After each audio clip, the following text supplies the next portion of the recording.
Halo adik-adik, apa kabar? Masih bertemu dengan channel kakak Dewi Purba. Kali ini kita akan membahas materi IPA, yaitu gangguan pada sistem pencernaan dan upaya untuk mencegah dan menanggulanginya.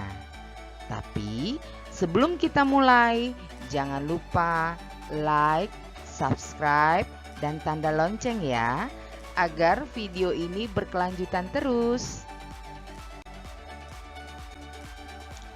Dalam dunia medis, gangguan pencernaan disebut dengan dispepsia.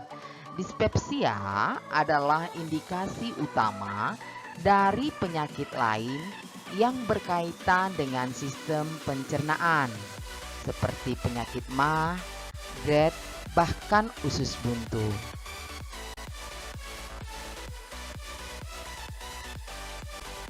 Sebenarnya tidak ada tanda gejala seseorang mengidap obesitas. Memang orang yang obesitas cenderung terlihat lebih gemuk dan besar. Namun perlu kita pahami bahwa orang yang gemuk belum tentu mengalami obesitas. Sementara mereka yang obesitas sudah pasti yang gemuk. Nah, untuk menentukan apakah seseorang termasuk dalam obesitas, mari kita ikuti paparan tentang obesitas. Obesitas adalah suatu kondisi tubuh yang memiliki kandungan lemak berlebih, sehingga dapat menimbulkan efek negatif pada kesehatan. Obesitas dapat meningkatkan resiko beberapa penyakit, diantaranya yaitu penyakit jantung,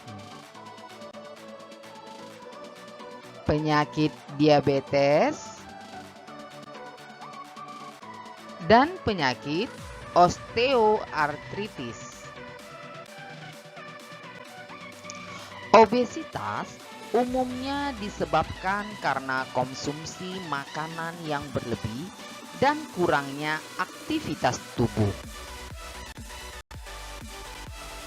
Namun demikian, obesitas juga dapat disebabkan oleh keturunan melalui pewarisan gen atau akibat konsumsi obat tertentu. Pada beberapa orang ada yang sedikit mengkonsumsi makanan, namun mengalami kelebihan berat badan. Hal ini dapat disebabkan laju metabolisme tubuh yang lambat. Upaya untuk mencegah obesitas adalah berolahraga dan mengatur pola makanan yang sehat. Pengaturan pola makan dapat dilakukan dengan mengurangi konsumsi makanan yang banyak mengandung energi, seperti makanan yang tinggi gula dan lemak, dan banyak mengkonsumsi makanan yang mengandung serat tinggi.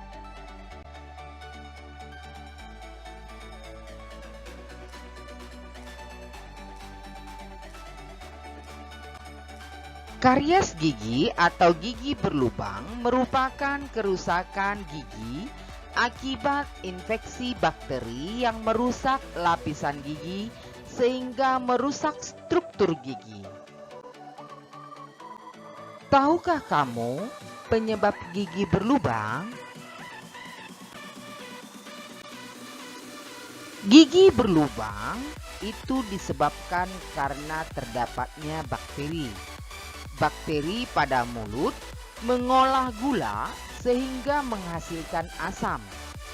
Asam yang diproduksi selama metabolisme dalam mulut inilah yang merusak gigi. Gigi berlubang dapat menyebabkan nyeri pada gigi jika sudah sampai kerusakannya pada saraf gigi. Ini disebabkan mungkin kita sering memakan makanan yang manis seperti permen, minuman bersoda, atau makanan manis lainnya. Agar jumlah plak yang menempel pada gigi berkurang, kita harus rajin berkumur dengan air putih, sehingga plak-plaknya tidak menempel pada gigi kita.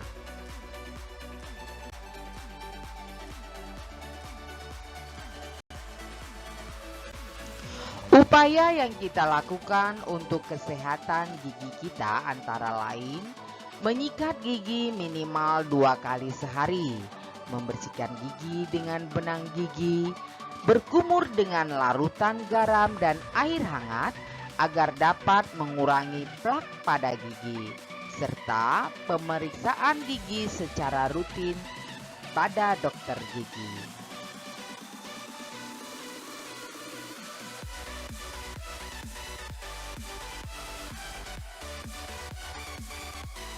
Sakit MAH atau gastritis merupakan penyakit yang menyebabkan terjadinya peradangan atau iritasi pada lapisan lambung. MAH dapat diakibatkan karena meningkatnya asam lambung, infeksi bakteri Helicobacter pylori, stres, makan tidak teratur dan mengonsumsi makanan terlalu pedas atau asam. Penyakit MAH dapat dicegah dengan cara makan teratur, makan secukupnya, cuci tangan sebelum makan, menghindari makanan yang memicu produksi asam lambung yang berlebihan, seperti makanan asam, makanan pedas, dan kopi. Selain itu, menghindari stres yang berlebihan juga dapat membantu mencegah sakit MAH. Apabila MAH disebabkan oleh infeksi bakteri Helicobacter pylori, dapat diobati dengan mengkonsumsi obat antibiotik seperti amoxicillin dan tetracycline. Namun, tentu harus dengan resep dokter ya.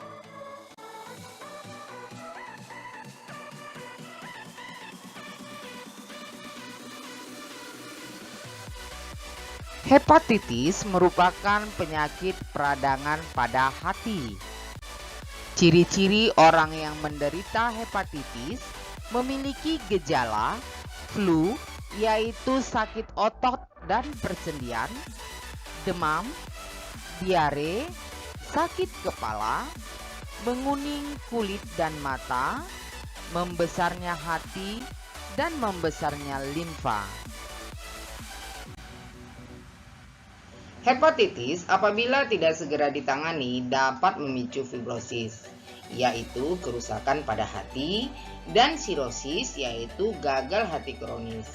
Sirosis dapat meningkatkan resiko berkembangnya kanker hati.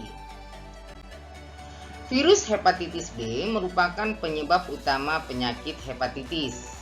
Selain virus hepatitis B, penyakit hepatitis juga dapat disebabkan oleh bakteri, jamur, protozoa, racun seperti alkohol, dan pengguna obat secara terus-menerus seperti parasetamol.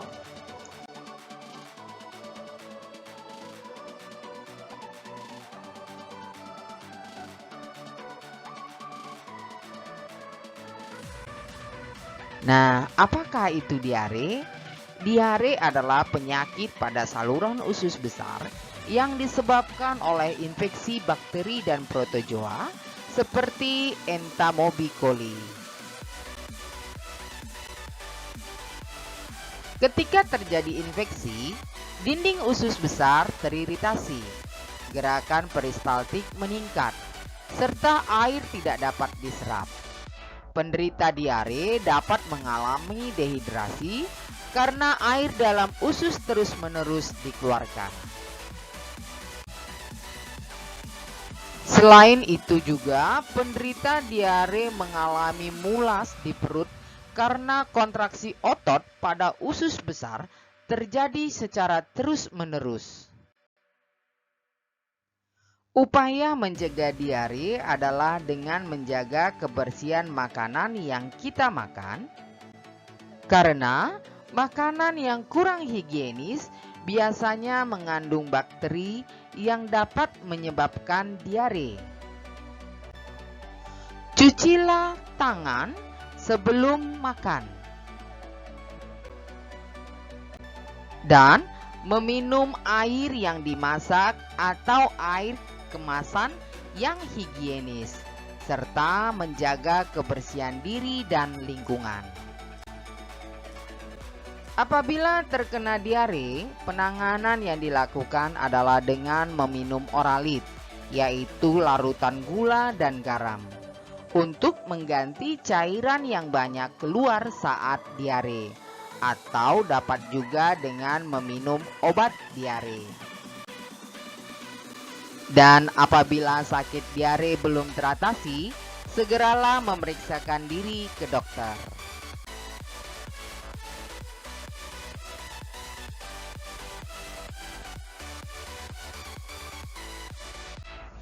Apakah yang dimaksud dengan konstipasi?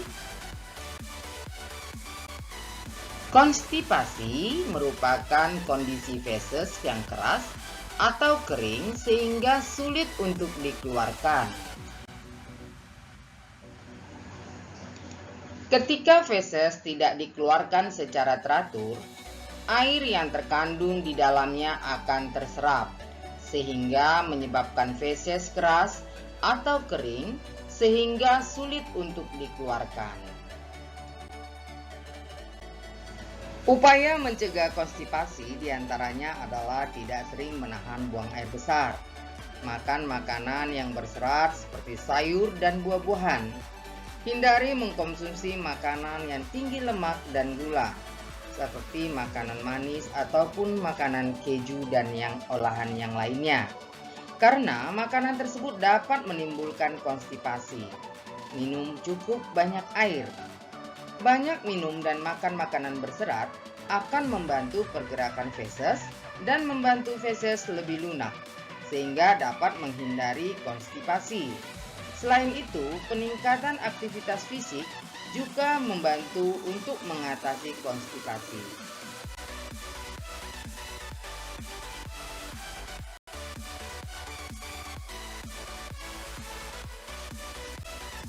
Kekurangan vitamin pada tubuh disebut dengan avitaminosis.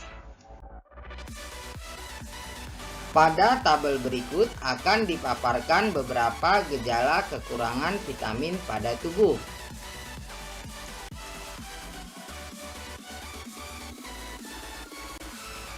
Kekurangan mineral juga dapat menyebabkan gangguan pada tubuh. Berikut akan dipaparkan di dalam tabel beberapa gejala akibat kurangnya asupan mineral.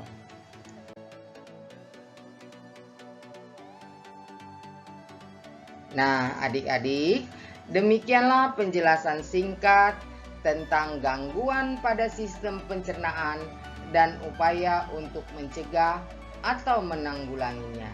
Jangan lupa berikan like, komen, dan subscribe, dan tanda loncengnya agar video ini berguna untuk semuanya. Sampai jumpa di video berikutnya. Terima kasih.